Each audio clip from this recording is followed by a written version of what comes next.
Hello my dear friends, मैं विमल स्वागत करता हूं आपके अपने यूट्यूब चैनल स्टडी विद विमल पर। दोस्तों, आज से बाल विकास की टेंशन खत्म। क्यों? क्योंकि हम लेकर आए हैं आपके लिए बाल विकास के 1000 क्वेश्चन जो कि कई श्रृंखला में आपको सॉल्व कराए जाएंगे। इसके बाद आपका कोई भी एग्जाम हो, चाहे यूपी टेट हो, सी टेट हो, हरियाणा का टेट हो, या राजस्थान का टेट हो, या यूके का टेट हो, कोई भी टेट हो, आपके सब क्लियर हो जाएंगे। बस ये 1000 की श्रृंखला आप आराम से देखिएगा। दोस्तों, इसी सेशन में आज का जो पहला सेशन जो आपके समक्ष प्रस्तुत किया जा रहा है, आज का पहला क्वेश्चन है, पियाजे के अनुसार निम्नलिखित में से कौन सी अवस्था है जिसमें बच्चा अमूर्त संकल्पनाओं के विषय में तार्किक चिंतन करना आरंभ करता है?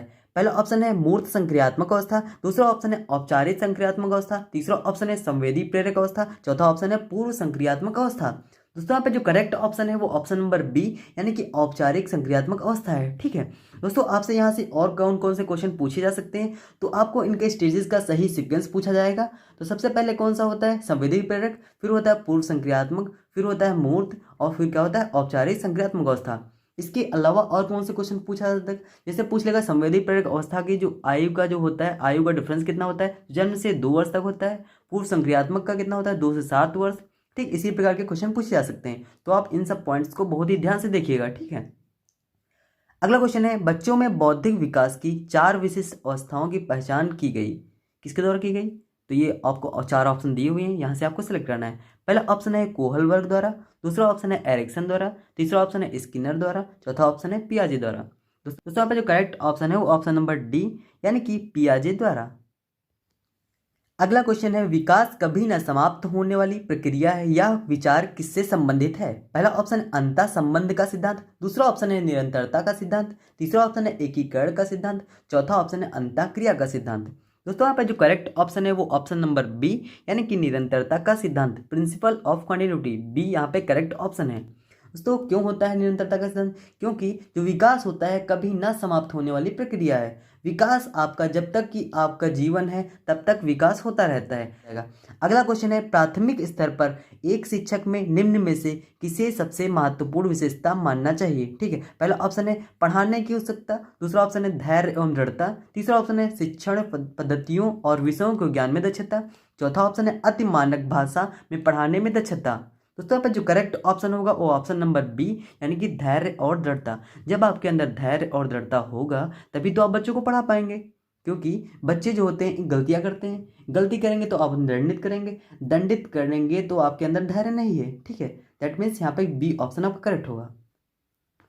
अगला क्वेश्चन है, निम्न में से कौन सा शिक्षार्थियों में सृजनात्मकता का पोषण करता है? पहला ऑप्शन अच्छी शिक्षा के व्यवहारिक मूल्यों के लिए विद्यार्थियों का शिक्षण, दूसरा ऑप्शन है प्रत्येक शिक्षार्थी की अंतर्जात प्रतिभाओं का पोषण करना एवं प्रश्न करने के अवसर उपलब्ध कराना, तीसरा ऑप्शन है विद्यालयी जीवन के प्रारंभ में उपलब्धि के लक्ष्यों पर बल देना, चौथा ऑप्शन है परीक्षा में अच्छे अंकों के लिए विद्यार्थियों की कोचिंग करना।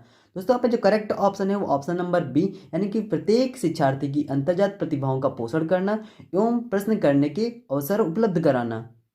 अगला क्वेश्चन है, वह अवस्था जब बच्चा तार्किक रूप से वस्तुओं व घटनाओं के विषय में चिंतन प्रारंभ करता है। पहला ऑप्शन है संवेदी प्रेरक अवस्था, दूसरा ऑप्शन है औपचारिक संक्रियात्मक अवस्था, तीसरा ऑप्शन है पूर्व संक्रियात्मक अवस्था, चौथा ऑप्शन है मूर्त संक्रियात्मक अवस्था। दोस्तों, यहाँ पे जो करेक्ट ऑप्शन है वो ऑप्शन नंबर डी, यानी कि मूर्त संक्रियात्मक अवस्था। दोस्तों, मूर्त संक्रियात्मक अवस्था में आते आते बच्चा जो होता है वो तार्किक रूप से वस्तुओं पर घटनाओं के विषय में चिंतन करना प्रारंभ कर देता है, इसलिए यहाँ पे डी ऑप्शन करेक्ट होगा। अगला क्वेश्चन है, निम्नलिखित में से किस अवस्था में बच्चे अपने समवयस्क समूह के सक्रिय सदस्य हो जाते हैं? पहला ऑप्शन है किशोरावस्था, दूसरा ऑप्शन है प्रौढ़ावस्था, तीसरा ऑप्शन है पूर्व बाल्यावस्था, चौथा ऑप्शन है बाल्यावस्था। दोस्तों, यहाँ पर जो करेक्ट ऑप्शन है वो ऑप्शन नंबर ए, यानी कि किशोरावस्था है। अगला क्वेश्चन, निम्न कक्षाओं में शिक्षण की खेल विधि आधारित है। पहला ऑप्शन है शारीरिक शिक्षा कार्यक्रमों के सिद्धांत पर, दूसरा ऑप्शन है शिक्षण की विधियों के सिद्धांत पर, तीसरा ऑप्शन है विकास एवं वृद्धि के मनोवैज्ञानिक सिद्धांत पर, चौथा ऑप्शन है शिक्षण के सामाजिक सिद्धांतों पर। दोस्तों, यहाँ पर जो करेक्ट ऑप्शन है वो ऑप्शन नंबर सी, यानी कि विकास एवं वृद्धि के मनोवैज्ञानिक सिद्धांत पर। अगला क्वेश्चन है, बच्चों के संज्ञानात्मक विकास को सबसे अच्छे तरीके से कहाँ परिभाषित किया जा सकता है? पहला ऑप्शन है खेल के मैदान में, दूसरा ऑप्शन है विद्यालय एवं कक्षा में, तीसरा ऑप्शन है गृह में, चौथा ऑप्शन है ऑडिटोरियम में। दोस्तों, यहाँ पर जो करेक्ट ऑप्शन है वो ऑप्शन नंबर बी, यानी कि विद्यालय एवं कक्षा में।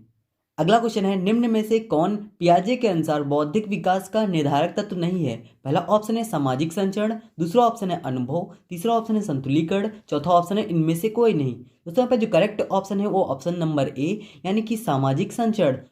अगला क्वेश्चन है, बालकों की सोच अमूर्तता की अपेक्षा मूर्त अनुभव एवं प्रत्ययों से होती है, यह अवस्था है? पहला ऑप्शन है 7 से 12 वर्ष तक, दूसरा ऑप्शन है 12 वर्ष से वयस्क तक, तीसरा ऑप्शन है 2 से 7 वर्ष तक, चौथा ऑप्शन है जन्म से 2 वर्ष तक। दोस्तों यहाँ पे जो करेक्ट ऑप्शन है वो ऑप्शन नंबर ए यानी कि 7 से 12 वर्ष तक के होता है। अगला क्वेश्चन है, विकास के संदर्भ में निम्न में से कौन सा कथन सत्य नहीं है?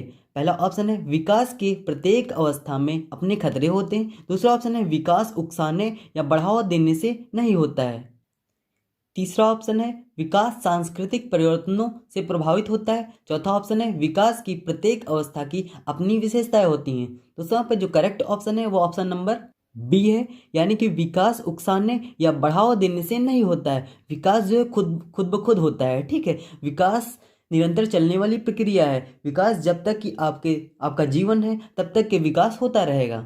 अगला क्वेश्चन है, निम्न में से कौन सा विकासात्मक कार्य उत्तर बाल्यावस्था के लिए उपयुक्त नहीं है? पहला ऑप्शन है सामान्य खेलों के लिए आवश्यक शारीरिक कुशलताएं सीखना, दूसरा ऑप्शन है पुरुषोचित या स्त्रियोचित सामाजिक भूमिकाओं को प्राप्त करना, तीसरा ऑप्शन है व्यक्तिक आत्मनिर्भरता प्राप्त करना, चौथा ऑप्शन है अपने हम उम्र बालकों के साथ रहना सीखना। दोस्तों आप कमेंट बॉक्स में कमेंट करें। दोस्तों इसका जो करेक्ट ऑप्शन है वो ऑप्शन नंबर बी यानी कि पुरुषोचित या स्त्रियोचित सामाजिक भूमिकाओं को प्राप्त करना। अगला क्वेश्चन है, विकास का अर्थ है परिवर्तनों की उत्तरोत्तर श्रृंखला, दूसरा ऑप्शन है अभिप्रेरणा के फलस्वरूप होने वाले परिवर्तनों की उत्तरोत्तर श्रृंखला, तीसरा ऑप्शन है अभिप्रेरणा एवं अनुभवों के फलस्वरूप होने वाले परिवर्तनों की उत्तरोत्तर श्रृंखला, चौथा ऑप्शन है परिपक्वता एवं अनुभव के फलस्वरूप होने वाले परिवर्तनों की श्रृंखला। दोस्तों यहाँ पे जो करेक्ट ऑप्शन है वो ऑप्शन नंबर डी यानी कि परिपक्वता एवं अनुभव के फलस्वरूप होने वाले परिवर्तनों की श्रृंखला। अगला क्वेश्चन है, खिलौने की आयु कहा जाता है? पहला ऑप्शन है पूर्व बाल्यावस्था को, दूसरा ऑप्शन है उत्तर बाल्यावस्था को, तीसरा ऑप्शन है शैशवावस्था को, चौथा ऑप्शन है ये सभी। दोस्तों पे जो करेक्ट ऑप्शन है ऑप्शन नंबर ए यानी कि पूर्व बाल्यावस्था को। दोस्तों ये क्वेश्चन बहुत ही बार एग्जाम में पूछा गया है, ठीक है। देखिए रीट में ये जितने भी हम क्वेश्चन करा रहे हैं किसी ना किसी एग्जाम में पूछे ही गए हैं, ठीक है। तो इसलिए इन सारे क्वेश्चन को आप बहुत ही ध्यान से देखिएगा और एक बार आप देख के जाएंगे ना तो कन्फर्म है यहाँ से क्वेश्चन आने ही आने हैं। अगला क्वेश्चन है, निम्न में से कौन सी पूर्व बाल्यावस्था की विशेषता नहीं है? पहला ऑप्शन है दल या समूह में रहने की अवस्था, दूसरा ऑप्शन है अनुकरण करने की अवस्था, तीसरा ऑप्शन है प्रश्न करने की अवस्था, चौथा ऑप्शन है खेलने की अवस्था। दोस्तों यहाँ पे सबसे पहले आप देखेंगे क्वेश्चन में नहीं दिया है, सबसे पहले उसको अंडरलाइन करेंगे कि हमको क्वेश्चन में नहीं दिया है। कई बार क्वेश्चंस गलत हो जाते हैं दोस्तों, हमसे भी क्वेश्चन गलत हुए हैं, इसलिए हम आपको बता रहे हैं कि खुद के प्रैक्टिकल्स हैं इसलिए बता रहे हैं। सबसे पहले नहीं को अंडरलाइन करना है, इसके बाद ऑप्शन देखने हैं कौन सा ऑप्शन नहीं होगा। तो पहला ऑप्शन देखते हैं, दल या समूह में रहने की अवस्था होती है, दूसरा ऑप्शन है अनुकरण करने की अवस्था, ये भी होती है, तीसरा ऑप्शन क्या है प्रश्न करने की अवस्था, ये भी होता है, ये भी विशेषता इनकी है। तो चौथा ऑप्शन जो है खेलने की अवस्था, खेलने की अवस्था जो होती है वो किसकी होती है? शैशवावस्था की होती है, इसलिए यहाँ पे कौन सा ऑप्शन होगा? डी ऑप्शन करेक्ट हो जाएगा। अगला क्वेश्चन है, उत्तर बाल्यावस्था में बालक भौतिक वस्तुओं के किस आवश्यक तत्व में परिवर्तन समझने लगते हैं? पहला ऑप्शन है द्रव्यमान, दूसरा ऑप्शन है द्रव्यमान और संख्या, तीसरा ऑप्शन है संख्या, चौथा ऑप्शन है द्रव्यमान संख्या और क्षेत्र। दोस्तों यहाँ पे जो करेक्ट ऑप्शन है वो ऑप्शन नंबर डी यानी कि द्रव्यमान संख्या और क्षेत्र। अगला क्वेश्चन है, व्यक्तित्व स्थायी समायोजन है। पहला ऑप्शन है पर्यावरण के साथ, दूसरा ऑप्शन है जीवन के साथ, तीसरा ऑप्शन है प्रकृति के साथ, चौथा ऑप्शन है ये सभी। दोस्तों यहाँ पे जो करेक्ट ऑप्शन है वो ऑप्शन नंबर डी यानी कि ये सभी। अगला क्वेश्चन है, दूसरे वर्ष में अंत तक शिशु का शब्द भंडार हो जाता है?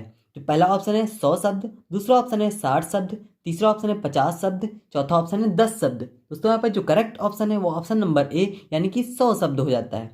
अगला क्वेश्चन है, शर्म तथा गर्व जैसी भावना का विकास किस अवस्था में होता है? पहला ऑप्शन है शैशवावस्था, दूसरा ऑप्शन है बाल्यावस्था, तीसरा ऑप्शन है किशोरावस्था, चौथा ऑप्शन है वृद्धावस्था।